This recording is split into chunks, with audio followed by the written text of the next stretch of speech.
Welcome back to year favourite educational YouTube channel পরীক্ষা প্রস্তুতি। আজকে প্রেসিস রাইটিং তোমাদের দেখানোর আগে ইম্পর্ট্যান্ট একটা কথা বলি যে পরীক্ষা প্রস্তুতি তোমরা জানো হোয়াটসঅ্যাপ প্রিমিয়াম গ্রুপের মাধ্যমে তোমাদের আইসিডিএস তারপরে ক্লার্কশিপ এসআই এর কোচিং দেওয়া হয়। তো কিছু অসাধু লোক এই জিনিসটাকে ফলো করে আমার কাছ থেকে নোট আর কি কোনোরকমভাবে কালেক্ট করে নিয়ে তারা কিন্তু একটা বিজনেস চালাবার চেষ্টা করছে এবং আমার কমেন্টে এসে আমার ভিডিওতে এসে উল্টোপাল্টা কমেন্ট করছে। তো তোমাদেরকে জানিয়ে রাখলাম যে পরীক্ষা প্রস্তুতির যে নম্বর আছে অর্থাৎ এই নম্বরের বাইরে কিন্তু অন্য কোনো নম্বরের পেমেন্ট অপশান নেই বা অন্য কোনো হোয়াটসঅ্যাপ গ্রুপ কিন্তু নেই। এইটাই হচ্ছে পরীক্ষা প্রস্তুতির হোয়াটসঅ্যাপ গ্রুপ। তাই তোমরা একটু সচেতন থাকবে, আর তোমরা যদি কেউ ইচ্ছুক থাকো তাহলে এই নম্বরে কন্ট্যাক্ট করতে পারো। চলো তাহলে আজকে আমরা পেসিস রাইটিংয়ে চলে যাই। তোমরা যারা পুরনো সাবস্ক্রাইবার পরীক্ষা প্রস্তুতি গ্রুপ ফলো করে তোমরা জানো যে আগের দিনকে আমরা 1, 2, 3 আলোচনা করেছিলাম, হয়ে গেছিলো। তোমাদেরকে কিভাবে করতে হবে উত্তর সহ ব্যাখ্যা করে দিয়েছিলাম। তো আজকে 4 থেকে শুরু হবে। তোমরা যারা নতুন তারা অবশ্যই চ্যানেলটা সাবস্ক্রাইব করে বন্ধুদের মাঝে শেয়ার করবে আর নোটিফিকেশানটা অন করে দেবে, তাহলে যাতে কোনো ভিডিও দিলে তোমরা সেগুলো দেখতে পারো। আর আমি এর আগের ভিডিওর লিঙ্কগুলো দিয়ে রাখছি, মানে আগের যে পেজগুলো হয়েছে সেখান থেকে তোমরা দেখে নিতে পারো। তো আজকে দেখো 4 নম্বর থেকে শুরু হবে। 4 নম্বরে কী আছে আমার সাথে একবার পড়ে নিয়ে বলবো যে তোমরা পজ করে নিয়ে আর একবার পড়ে নেবে, কারণ পেসিস লিখতে গেলে অন্ততপক্ষে 2বার পড়তে হবে। 3-4 বার পড়া উচিত, কিন্তু অত তো টাইম পাওয়া যাবে না, তাই 2বার অন্তত পড়তেই হবে। তো 4 নম্বরে কী আছে দেখো, a man in the east where they do not require as much clothing as in colder climate gave up all worldly concerns and retired to a wood. অর্থাৎ একজন মানুষ কী হয়েছিল, সব কিছু তার ত্যাগ করে দিয়ে সে জঙ্গলে চলে গিয়েছিল। There he built a hut and lived in it. সেখানে একটা কুড়ে ঘর নির্মাণ করে সেখানে বাস করতে শুরু করে। His only clothing was a piece of cloth which he put on round his waist. অর্থাৎ সে তার কোমরে একটি মাত্র কাপড় জড়িয়ে এসেছিল। But as ill luck would have it rats were plentiful in the wood. কিন্তু সেই জঙ্গলে কি প্রচুর ইঁদুর ছিল, সেটাকে কেটে দিয়েছিল। So he had to keep A cat. সুতরাং তাকে একটা বিড়াল রাখতে হয়েছিল। The cat required milk, so a cow had to kept. The cow required trending, so A cowboy was employed. The cowboy required a house to live in, so a house was built for him. To look after the house, a maid had to be engaged. To provide company for the maid, a few more houses had to be built, and people were invited to live therein. In this way, a little township sprang up. মানেটা নিশ্চয়ই বলতে হবে না, তোমরা বুঝতে পেরে গেলে। তো সেই ইঁদুরকে জব্দ করার জন্য বিড়াল রাখতে হয়েছিল, বিড়াল দুধ খায় তার জন্য একটা কাউবয় রাখতে হয়েছিল, তার জন্য একটা বাড়ি তৈরি করতে হয়েছিল, এবং তাদের একে অপরের কোম্পানির জন্য অনেকগুলো আস্তে আস্তে বাড়ি তৈরি হয়, এবং এইভাবে কী হয়, একটা টাউনশিপ ছড়িয়ে পড়ে, একটা টাউনশিপ তৈরি হয়। তো এইটা হচ্ছে মেন কথা। তাহলে এই জিনিসটাকে একদম ছোট করে কি করে লিখবে দেখো, তোমরা অনেকেই ভাবছো হয়তো এইটা একটা গল্পের মতো, এই গল্পটাকে ছোট করে লিখে দিবে, কিন্তু সেইটা না। এই যে বিড়াল আনা বা একটা কাউবয় আনা, গরু আনা, এই জিনিসটা কিন্তু একটা এক্সাম্পলের মতো, এক্সাম্পল দিতে চেয়েছে। আসলে বলতে চেয়েছে এটাই যে মানুষের একে অপরের নির্ভরতার জন্য একে অপরের নির্ভরতা দরকার, মানে সাহায্য দরকার, এবং সেইভাবে একটা টাউনশিপ গড়ে ওঠে।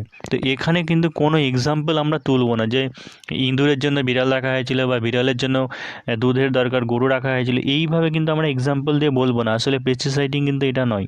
তো আমরা চলো আগে প্রথমে তোমাদেরকে বাংলাটা বলে দেবো, তারপরে ইংলিশটা বলবো।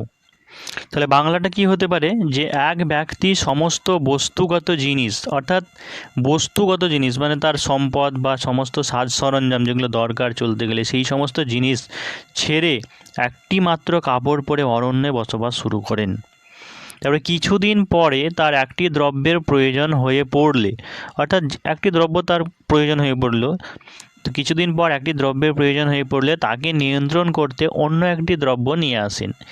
এইভাবে প্রয়োজন অনুসারে ছোট গ্রামের সৃষ্টি হয় বা একটা ছোট শহরের সৃষ্টি হয়।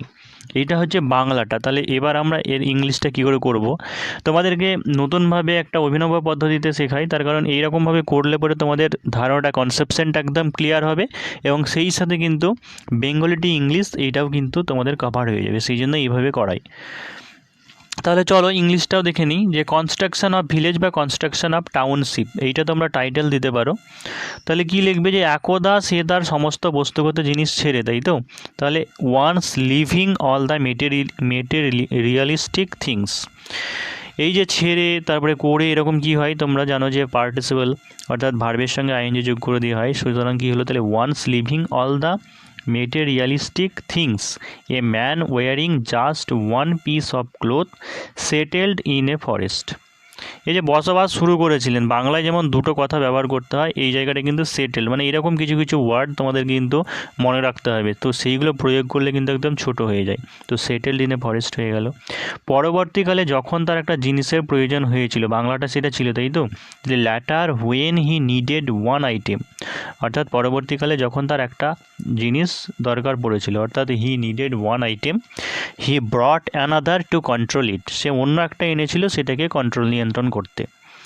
Das he required, thus the requirement, sorry এখানে ফুল স্টপ না, এটা একটা hyphen, thus the requirements went on and gradually a little village grew up, অর্থাৎ এইভাবে প্রয়োজনে দেওয়াটা চলেছিল এবং সেইভাবে একটা কী হয়েছিল, ছোট গ্রামে পরিণত হয়েছিল। এটাই বলতে চাইছে, অনেকে হয়তো ভাবছে যে আসল যেটা বলা হচ্ছে সেটা তো নেই, কিন্তু এখানে এরকমটাই হবে, তার কারণ ইঁদুর বা যেটাই বলো তোমরা, ওই বিড়াল টিড়াল, ওইগুলো একটা এক্সাম্পল, মানে শুধু পার্টিকুলার যে ওই জিনিসটাই দরকার পড়েছিল সেটা না, ওটা একটা উদাহরণ দিয়ে বলেছি। তো উত্তরটা এইভাবেই তাহলে লিখবে। এবারে দেখো পিকে দে সরকারি তোমাদের 5 নম্বর যে এক্সাম্পলটা আছে, অর্থাৎ রিভ ভ্যান উইঙ্কেল, তোমরা অনেকে হয়তো পড়েছো। তো কী আছে, যে Reeve Van Winkle was a simple but very lazy fellow. When his wife took him to task for this, he used to go out with this gun and his dog for company। অর্থাৎ Reeve Van Winkle কে ছিলেন একজন খুবই সাধারণ কিন্তু কুঁড়ে একজন সঙ্গী। তো সে তার স্ত্রী যখনই তাকে বকাঝকা করতো, সে কী করতো, তার বন্দুক এবং তার কুকুরটাকে সঙ্গে নিয়ে সে বাইরে চলে যেত। তো one day he met a group of strange looking fellows in a place, সে একটা জায়গাতে অদ্ভুত ধরনের কিছু মানুষকে দেখতে পান। He drank with them and soon fell fast asleep, অর্থাৎ সেখানে কিছু নেশা জাতীয় পান করে তিনি ঘুমিয়ে পড়েন। When he woke up there was no sign of the strange people not the dog, অর্থাৎ তারপরে ঘুম থেকে জাগার পরে সেখানে সে অদ্ভুত মানুষ বা তার কুকুর কাউকেই সে দেখতে পায়নি। Suddenly he felt something strange on his face, হঠাৎ তার মুখে অদ্ভুত কিছু একটা দেখতে পায়। টু হিজ সারপ্রাইজ, অবাক হয়ে, he found that he had a long white beard, সে দেখলো লম্বা সাদা দাড়ি হয়েছে। He found his gun lying on the grass rustily and useless. His clothes were all rags and his legs were so cold and stiff that he could hardly walk। তার গোটা শরীরে দেখেছিল যে ছেঁড়া কাপড় আছে এবং সেই সাথে তার পা দুটো একদম ঠান্ডা হয়ে গেছে এবং সে ঠিকঠাকভাবে হাঁটতেই পারছিল না। এইটা হচ্ছে পুরো গল্পটা। তো এইটাকে তোমরা এবার ছোট করে বললে কিভাবে করবে, এইটা কিন্তু একটা গল্পের মতো, এই জিনিসটাকে সংক্ষেপে লেখা যায়, এখানে কোনো এক্সাম্পল নেই, কিছু নেই। তো আগে প্রথমে তোমাদের বাংলাটা বলে দিচ্ছি, তারপরে তাহলে ইংরেজিটা বলছি।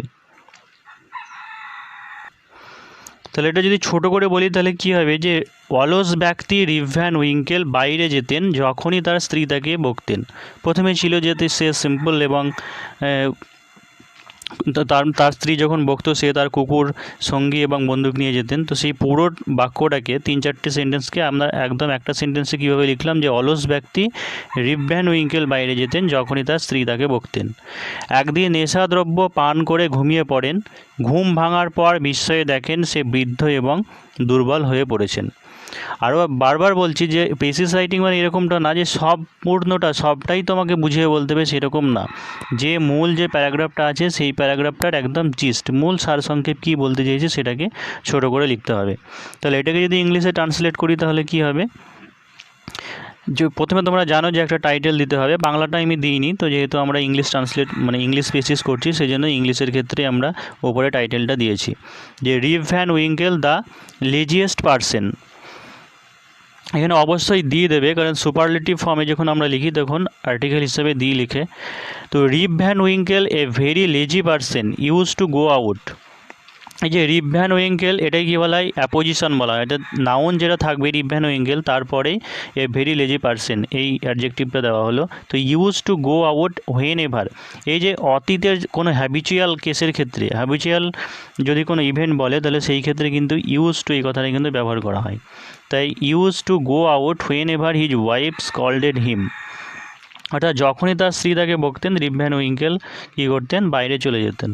তো ওয়ান ডে, একদিনকে, he got drunk and fall into deep sleep, অর্থাৎ সে নেশা পান করে গভীর ঘুমে আচ্ছন্ন হয়ে পড়ে। When he woke up to his surprise he found that he had become old and weak, তারপরে সে বিস্ময়ে দেখলো যে সে বৃদ্ধ হয়ে গেছে এবং দুর্বল হয়ে গেছে। তো এটাই ছিল এই। তারপর এখানে ওয়ার্ডস 43টা লিখে দেবে।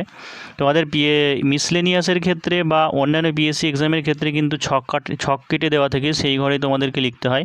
তো এমনটা করবে না যে হয়তো আর্টিকেল এ ভেরি এটাকে সেন্টেন্স মানে ওয়ার্ড কমাবার জন্য একটা ঘরেই লিখে দিলে, সেরকম কিন্তু করা যাবে না। ওই এটাও কিন্তু একটা ওয়ার্ড। তো এইভাবে 43 এখানে ওয়ার্ড মানে কাউন্ট করে এটা লিখে দেবে। আর তোমরা যারা পিএসসি ক্লার্কশিপ বা WBPSI বা ICDS-এর জন্য প্রস্তুতি নিচ্ছ, তোমরা হোয়াটসঅ্যাপ প্রিমিয়াম গ্রুপে জয়েন হয়ে যেতে পারে পরীক্ষা প্রস্তুতির। সেখানে সমস্ত কোর্সটা তোমরা পেয়ে যাবে, ডেলি টাস্ক, মক টেস্ট, এই সমস্ত কিছুই পাবে। তো তোমরা যদি কেউ ইচ্ছুক থাকো তাহলে এই নম্বরে কন্ট্যাক্ট করতে পারো।